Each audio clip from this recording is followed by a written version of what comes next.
Welcome into Player Profiler News Prime Time. I'm Mike Lindberg, and I'm here with my co-partner Jeremiah Retzlaff, and we're bringing you Prime Time news on this fine Tuesday evening. Let's get this party started with our top stories.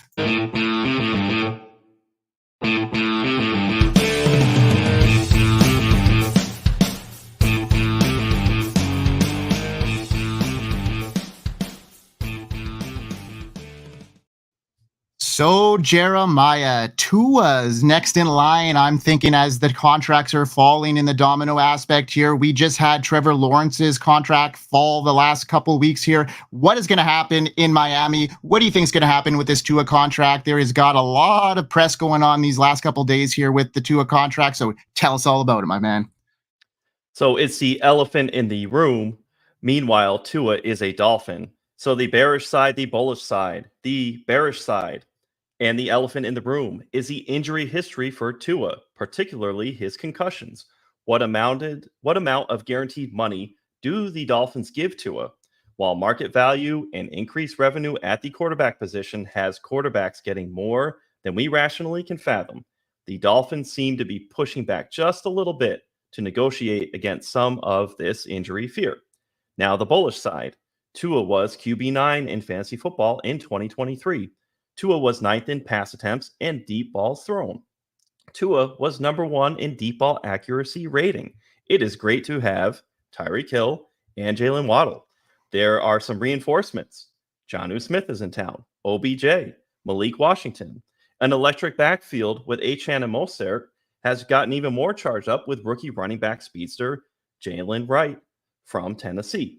Now, some more on Tua, why he should get this contract. Tua was 5th in passing touchdowns with 29 last year, number 1 in passing yards, number 7 in red zone attempts with 76. So the Dolphins aren't just getting conservative closer to the end zone, they are still throwing.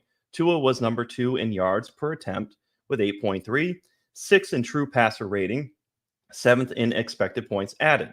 So 0 to 10, my concern level for getting a deal done is a 2. Overall, a deal gets done. It is smart for the Dolphins to angle for either less money, creative money, fewer years. But Tua, at the end of the day, will get the deal that he wants. It is no sweat. Now, Mike, speaking of another quarterback situation, the Minnesota Vikings, can you help us sort out J.J. McCarthy, Sam Darnold? Is it a competition? Who's going to start? Who's going to end the season? We want clarity. What advice can you give us, Mike? Well, in Minnesota, that quarterback situation is playing out like a carefully planned strategy as the Vikings are gearing up for the 2024 season. Sam Darnold has been entrusted with the starting role, signed to stabilize the team's offense on a short-term deal, while J.J. McCarthy continues to develop in the background. Despite McCarthy's showing, and it was strong at Michigan, there are lingering doubts about his NFL readiness, especially regarding his decision-making and his mechanics, what the coaches noted. Head coach Kevin O'Connell has firmly supported Darnold, valuing his experience and steadiness at quarterback. This decision reflects a common approach where seasoned quarterbacks mentor young talent, similar how Alex Smith did for Patrick Mahomes and, more recently like Aaron Rodgers did with Jordan Love. I love it when quarterbacks, especially young ones, have time to incubate and blossom in an offense without having that pressure of starting as a rookie. And I hope the Vikings can pull this one off. As the Vikings navigate through this dilemma, all attention is on Darnold's performance, and if he can effectively lead that offense to minimize their mistakes, he's likely to keep his starting job, potentially delaying McCarthy's rise. However, the prospect of McCarthy eventually taking the helm adds an intriguing twist to Minnesota's quarterback story.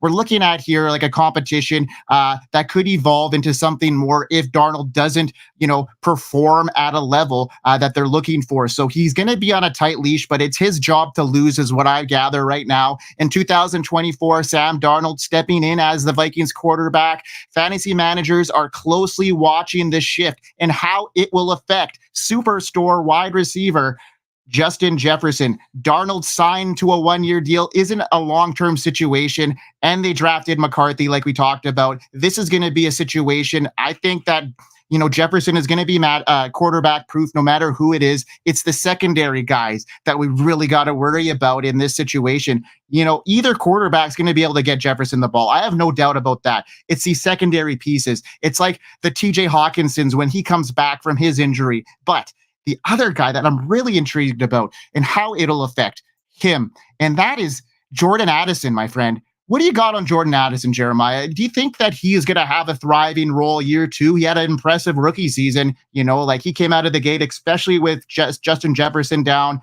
There is not as many mouths to feed, but there might not be as many passes to catch coming around. So what's going to happen there, my man?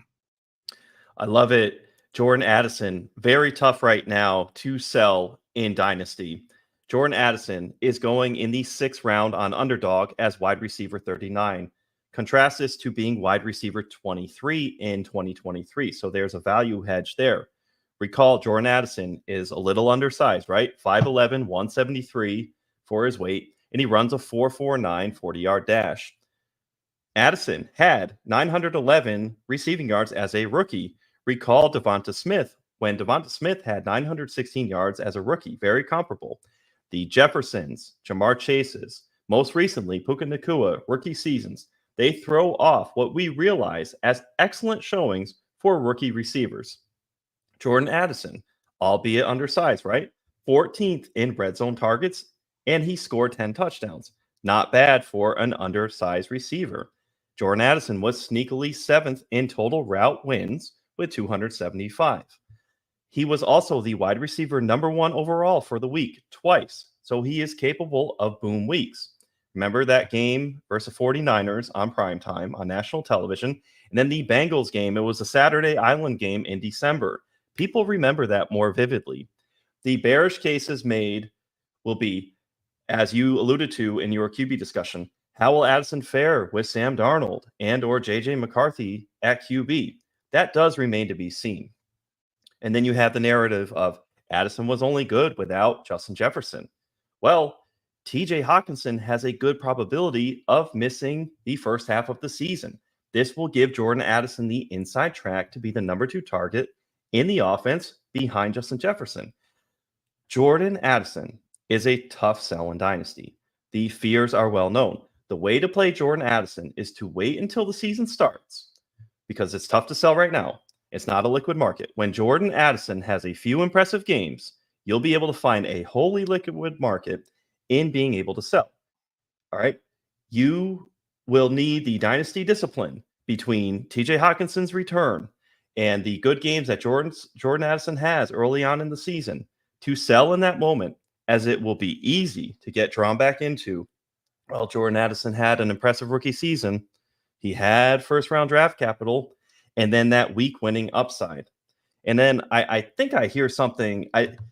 Some guy who's been fading Kyron Williams. Is that the Podfather? Hold on. Hey, why do we partner with the FFPC? Because they have the widest variety of fantasy football formats, and it's the easiest place to find all types of fantasy football contests in the world. What if you want to play for high stakes? Well, they have a $6 million prize pool with their Fantasy Players Championship. They also have way too early best ball leagues that start in February and dynasty leagues. They have the closest thing to a liquid market for orphans that there is in all of Dynasty. And the FFPC has sponsored us for half a decade because we are actually delivering information that can help fantasy gamers, and they're generating so much interest and bringing in so many new users, casual users even. The FFPC creates a unique experience where you can both compete against the best and make money. Use promo code UNDERWORLD to get $25 off your first team. $25 off your first team at the FFPC with promo code UNDERWORLD. Go get it! Now, Mike, I need some advice. I need some help. We need some understanding. Nick Chubb with the Browns had his injury last year. How do we sort out Jerome Ford, Deontay Foreman? What do we make of the Browns backfield? Can you help us sort out how we should approach the Browns backfield in fantasy football? Well, the Cleveland Browns running back situation in 2024 is a puzzle for fantasy managers just to decipher. Nick Chubb's recovery from a significant injury adds uncertainty to his availability to start the season. It raises concerns about drafting him despite that potential of upside if fully healthy. In Chubb's absence, we know that Jerome Ford can emerge as a promising option, having demonstrated that big playability, going over 1,100 yards and nine touchdowns last season. However, Ford's volatile rushing style and unpredictable distribution of carries in Cleveland's offense make him a high-risk, high-reward handcuff rather than a dependable RB2. Deontay Foreman comes in and clouds that running back room even further. So let's break down how it's going to look in this situation here. So Nick Chubb in 2024, his fantasy prospects are air following a knee injury early in the season. Known for his impressive rushing style, Chubb has consistently been a top performer, averaging over 5 yards per carry throughout his career, excelling in yards after contact. However, with a recent setback, a torn MCL, ACL, and meniscus raises doubts about his availability this upcoming season. Fantasy managers should approach drafting Chubb cautiously given his uncertainty status, the potential for him to miss significant playing time. Current being selected around the RB35, Chubb's fantasy value will heavily depend on his progress during training camp, and preseason updates are a must.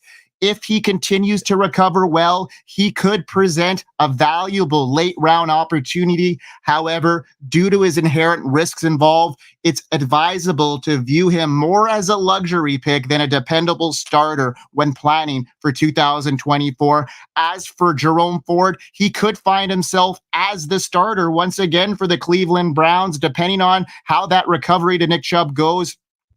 Ford took over as the starter last year and demonstrated his skills as an above average runner, getting about 15 touches per game with an average of 67 yards per game, ranking him as the RB20 in fantasy. If Ford maintains a starting role in 2024, you should consider him around that same potential. His workload could expand, especially if he outperforms Deontay Foreman on early down duties. Browns, they're in a situation where they need to have a guy that can pound the rock, and I think they've done that. They got 3 guys, and Deontay Foreman is no slouch either. He joins the Browns, offering a chance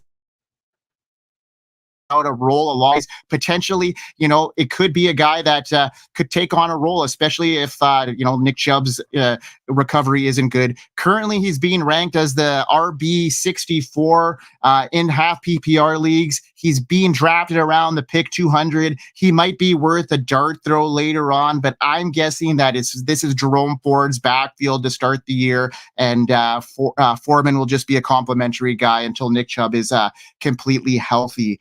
Now, staying within that same division, what is likely to happen in the tight end room in Baltimore? Sneaky. I see what you did there, Mike. Isaiah Likely, he's being brought up to be a chess piece. That's the headline that's running right now.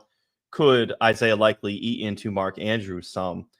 Likely was quoted as saying, in regards to the offense, it's being a chess piece. Being anywhere, Monk, meaning Todd Monken, offensive coordinator, needs me to be in this offense. Whether it's in the slot, in line, in the backfield, split out wide by myself. The more you know, the more you can stay on the field. Now, whether he gets backfield splits or not, we hear that all the time from players. But that last line where Likely says, the more you know, the more you can stay on the field, I really like latching on to that. I think that's just excellent to key in on. Isaiah Likely is a rare contingent value upside play at tight end.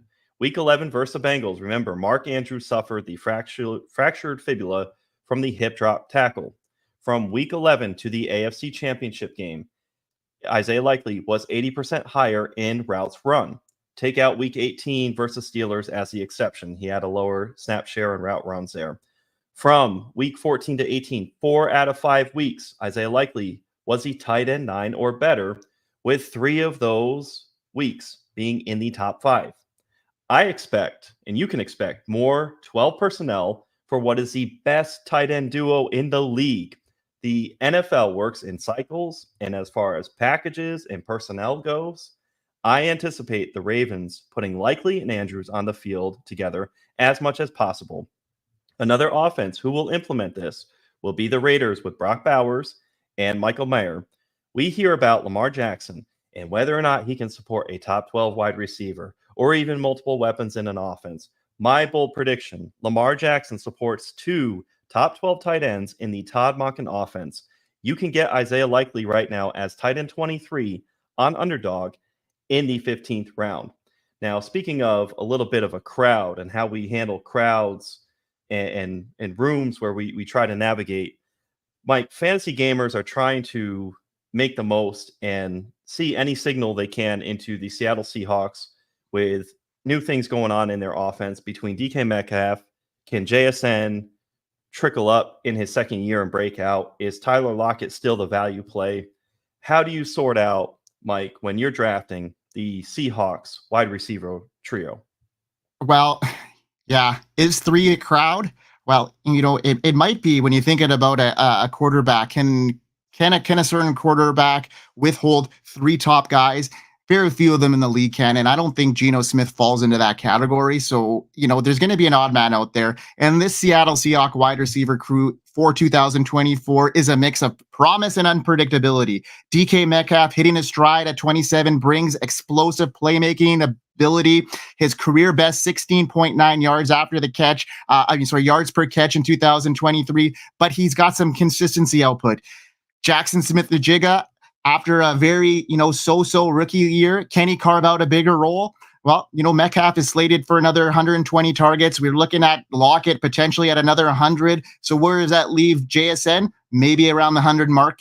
We shall see. Maybe JSN, this is the year he moves past Lockett in the pecking order. They gave Lockett another extension there. So they still have a place for him. So let's break this down a little bit further. DK Metcalf heading into 2024 remains a key player for the Seahawks offense and new offensive coordinator, Ryan Grubb. Potential improvements in the offensive line and team performance could give Metcalf more chances to showcase his athleticism and deep threat ability. Despite competition from Lockett, JSN for targets, Metcalf's talent and role in the offense should suggest he should surpass expectations. Fantasy managers should see him as a reliable contributor with potential to outperform his wide receiver 15 level, making him a valuable pick in drafts at his current ADP. In my opinion, he's got that big playability. I think Ryan Grubb is gonna really, really help that offense out post Pete Carroll. JSN is another player that I think is going to reap some benefits of that new offensive coordinator, wrapping up 2023 with just 628 yards and 4 touchdowns from the former first pick wide receiver of the 2023 draft. He was ranking, right now currently as a wide receiver 48. He got off to a slow start due to a wrist injury last year. He hit a stride from week 6 onward, but it wasn't a very high-powered, high-passing offense, and that could change with Grubb's track record of maximizing his players' strengths and creating opportunities for them downfield, which plays well into JSN's deep threat abilities showcased during his time at Ohio State. While he'll be competing for targets, JSN has anticipated increase in playing time and improvements of the offensive scheme make him an intriguing option as a wide receiver 4 with substantial upside in PPR formats. I have him as a kind of a sleeper heading into this year.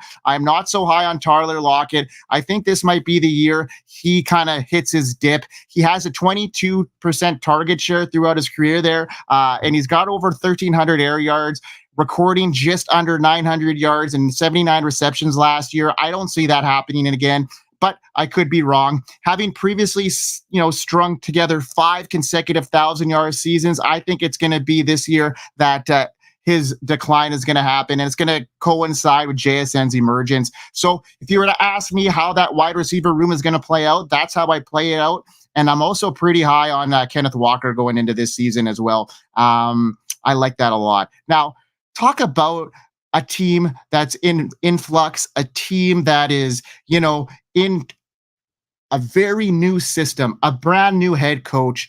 I want to get into the Chargers, and I want to hear your coach's corners take. So let's get into that right now there, Jeremiah.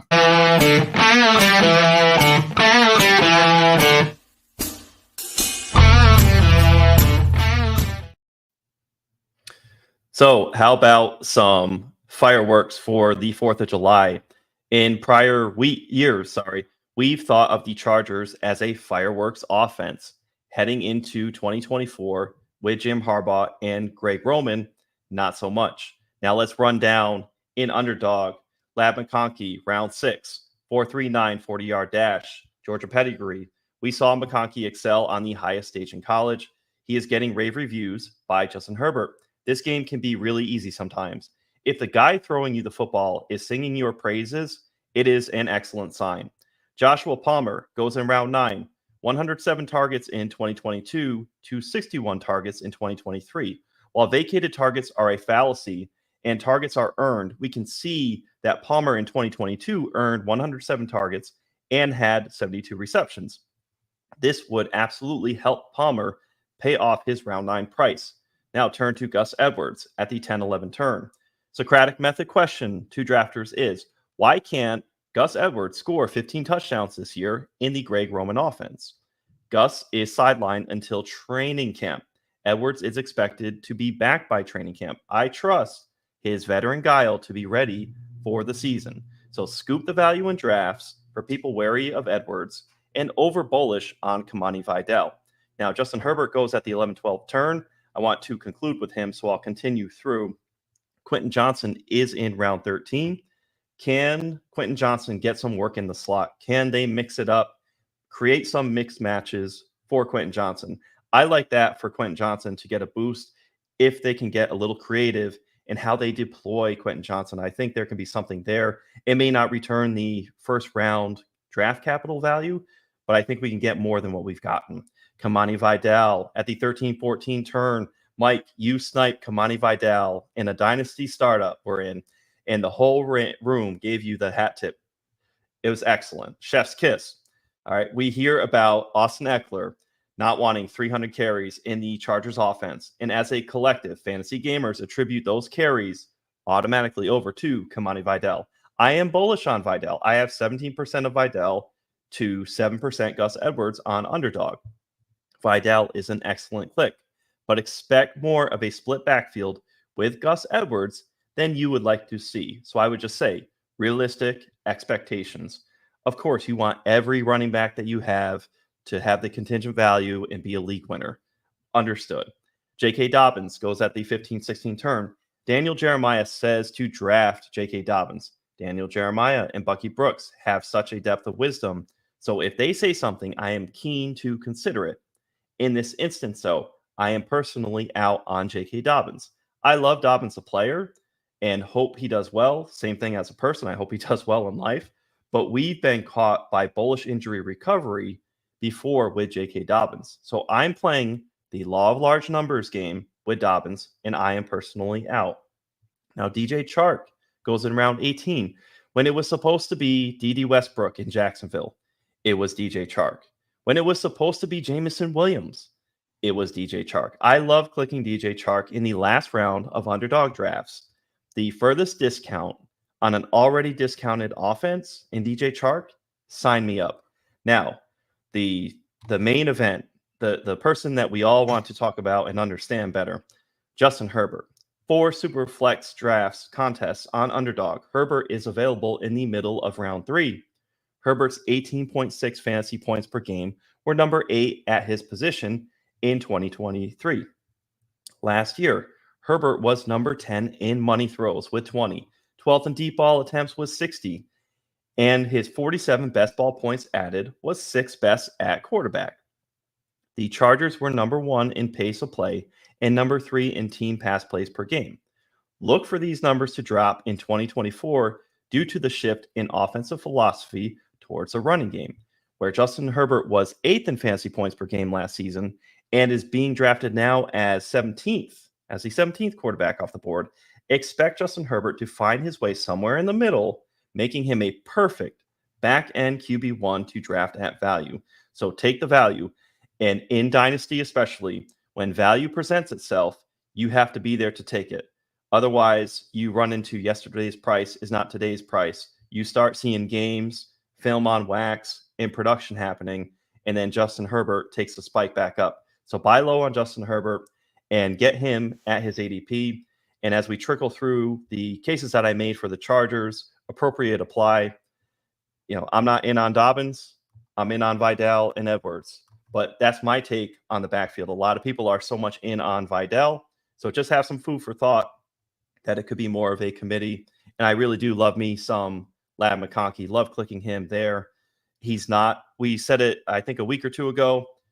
Ladd McConkey is not Malik Neighbors or Marvin Harrison Jr. as far as you're not going to get a Godfather offer. But come in season when McConkey is just printing numbers, especially in PPR formats, he's going to be very desired in your leagues. And he'll just be a fun guy to put on the block, even if you don't have to sell him. So that's my look on the team. What do you think of the Chargers in 2024, Mike? I think you hit the nail head on there. I love what you saw there. I think Justin Herbert now presents a value at his price. I mean, he wasn't, I'm a big fader of Justin Herbert, based on where he was going, 4 months ago. Now it's come back to reality. Now it's more looking like, okay, that's more of a price I'm willing to pay. I love your outtake, your outlook on the backfield too. I'm super high on Kamani Vidal, but I've never said that he's going to fully outright take over that backfield this year. I think Gus Edwards is going to play a instrumental role, especially in the red zone. But I think Kamani Vidal is going to come in and actually perform very well and take a huge chunk of that workload that the Chargers have up for grabs right now. So I think you did very, very good on that one. So thank you, Mike. And last week we had our combat zone. We had some Najee Harris. I think I see some campaign signs up in people's front yards in Pittsburgh. The Harris and Smith signs up there. But between he and Jaylen Warren, Mike and I got talking, and Mike, I think we got something for the chef's tables today for the Pittsburgh Steelers. Let's see what you got.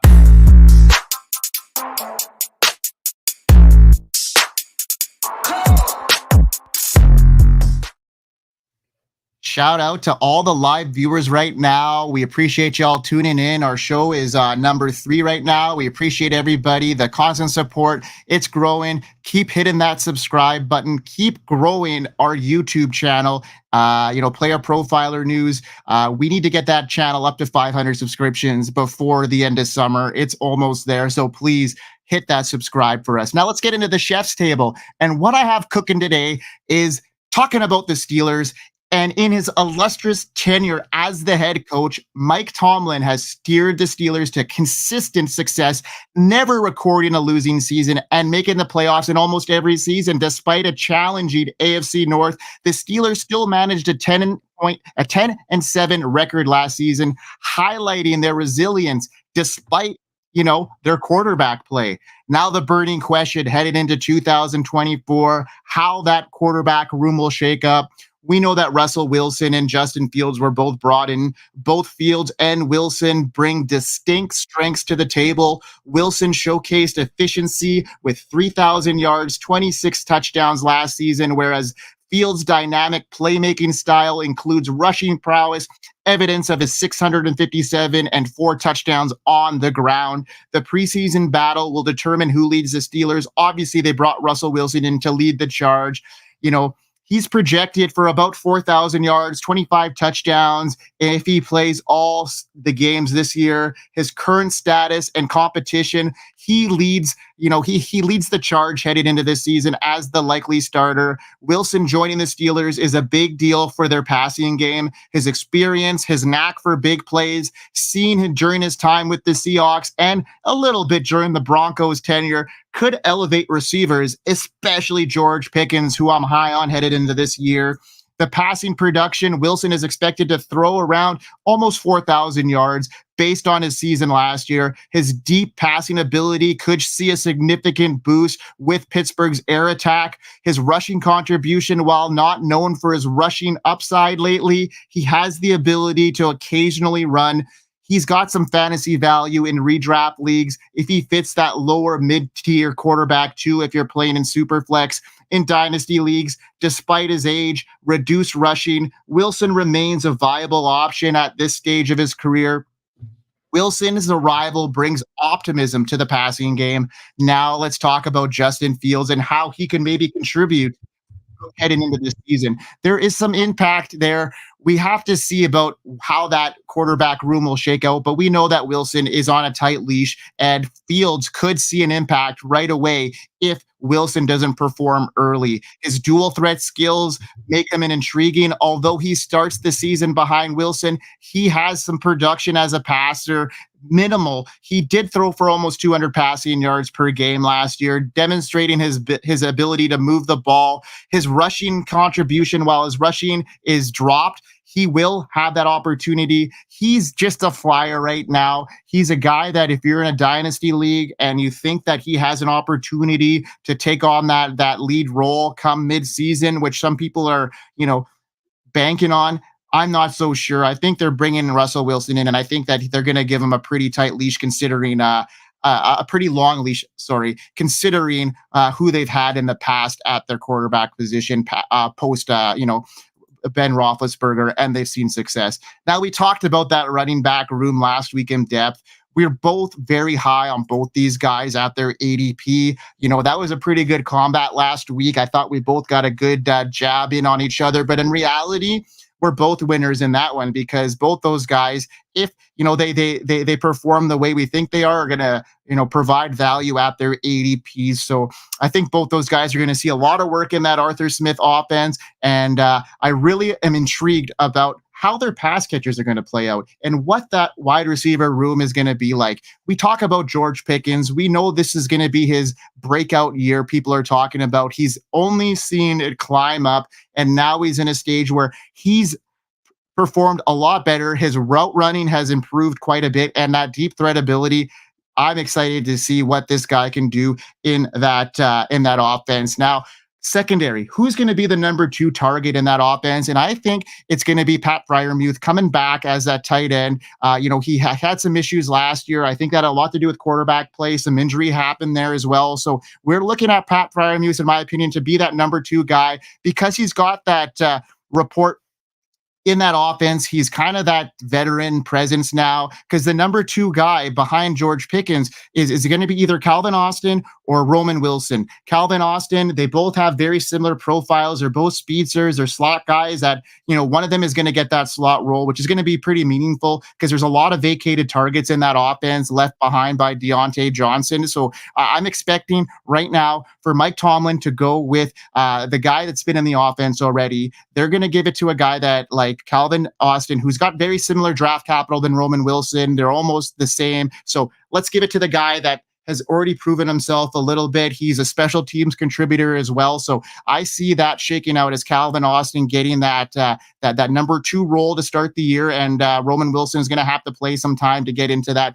He'll play in some 3 wide receiver sets when they decide to run that, but we know Pittsburgh is not a huge on that either. So I like that. That's the way I see that offense kind of rounding about. I see Pat Freiermuth coming back. I think he's a good value where he's being drafted right now. He's not too far off of a top 10 finish in 2022. He's being drafted as a top 5 tight end, where we weren't too far removed from that after his rookie season. So he's still young.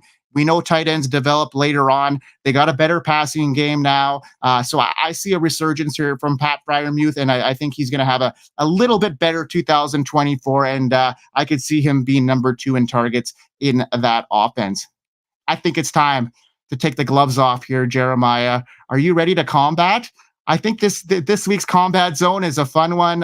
We're going to talk about who we might think could emerge as the top tight end in 2024. There's a lot of names in the hat, and I think we're going to spark some controversy with some of our takes here. So let's get into the Combat Zone. Let's go. It's go time. It's go time. It's go time. We going up. We go.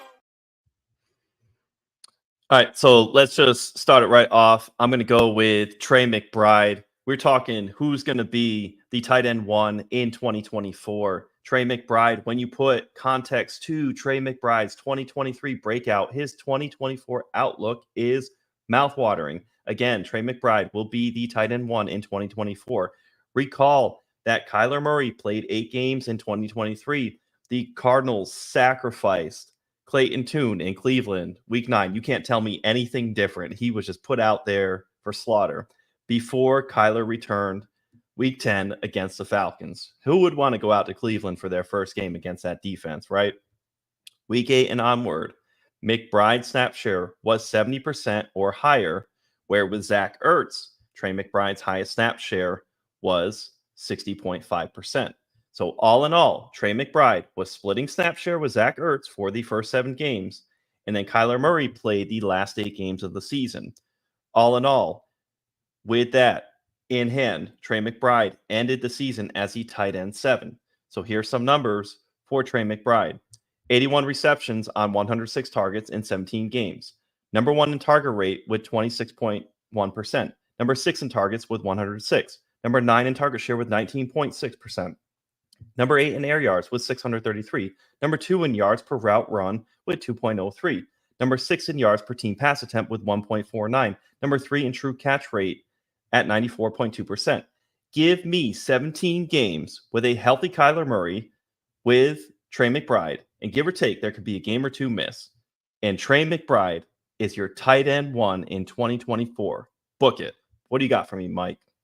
Book it. Okay, well, I don't know if you see the colors behind me, what I'm bleeding right now, and I'm bleeding the colors of the Kansas City Chiefs and Chiefs Kingdom. Yes, yes, yes. We all know that Trey McBride had quite the breakout in 2023, finishing as the tight end 7 in PPR scoring. His strong second half, stepping up when Zach Ertz got injured, made him a favorite target for Kyler Murray. He averaged 6.6 catches, 65 yards per game from week 5 onward. Looking ahead, there are some reasons to be cautious, though.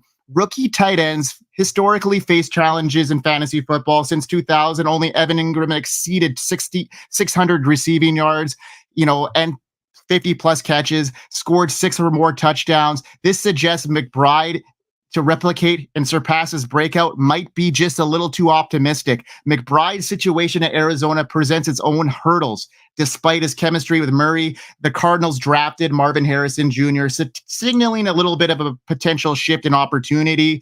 But let's get into Travis Kelce here. He's poised to reclaim his throne as the tight end 1 in fantasy football. Despite facing questions about his age and recent statistical decline, he still had a great season, navigating through, uneventful season, missing games due to injury, dealing with some of that offseason attention. Yet he still managed to deliver when it mattered most, the postseason. His performance when he racked up 32 receptions for 355 yards and 3 touchdowns in just 4 games against some of the best teams in the league.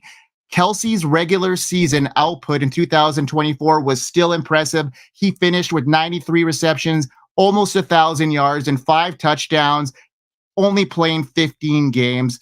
He missed 2 games. He led all tight ends in scoring. Headed into 2024, he is still elite. He's going to face a lot less heavy boxes, less double teams because they got 2 burners on the outside and Marquise Brown and Xavier Worthy. They're going to open up the middle for Travis Kelce, who's seen quite a bit of double teams in the last little while. Plus, he's not going to be required to stay on the field as much because he's not going to be relied on to make every single play for the Chiefs. So he's going to be fresher. He's going to be fresher down the stretch. I see him being a target monster. There's still some uncertainty in that offense because these guys that are coming in don't know the playbook as well. They also have Rashee Rice, who's got some question marks about his suspension. This could be the season that Travis Kelce takes that throne back, and I'm confident that this could be the one. He's going to come in, guns a-blazing, healthy again, ready to get that three-peat. So I'm thinking, Travis Kelce is going to age well, aging like a fine wine, poised to uncork another fantasy football masterpiece in 2024. Let's go. I love both these takes. I think these guys both have that potential of finishing as the tight end 1. We got to throw Dalton Kincaid's, name in the hat. We got to throw Laporta's name in the hat. We can't forget about these guys who are in very good situations as well. I just really love the landscape of the tight end room these days, considering what it was, a desolate desert 2 years ago. Now there's a lot of fruitfulness there. We're not having to draft tight ends as early now. I love what I see. Jeremiah, what another great show. I love having you as a co-host. We're bringing the heat every week. Our combat zones are gaining steam. let's go, buddy. Take our viewers home for this week. So I would be remiss if I did not wish you a happy belated Canada Day. So happy Canada Day to you, Mike, and all the Canadians out there. And then I just want to say, with 4th of July coming up, I want everybody to like, subscribe, and comment on our streams and on our podcasts, on our X, our Twitter, right? Please come back next week with everything that you're able to continue to do that. So that is to say, do not play and mess around with fireworks. Be safe out there. Have a great holiday. We will see you. Hey, I want to thank you for being part of this broadcast. If you have any thoughts on it, leave a comment. If you enjoyed it, make sure you leave a like. And if you want to see more shows on the Player Profiler channel, subscribe to it. That's how we know you want more.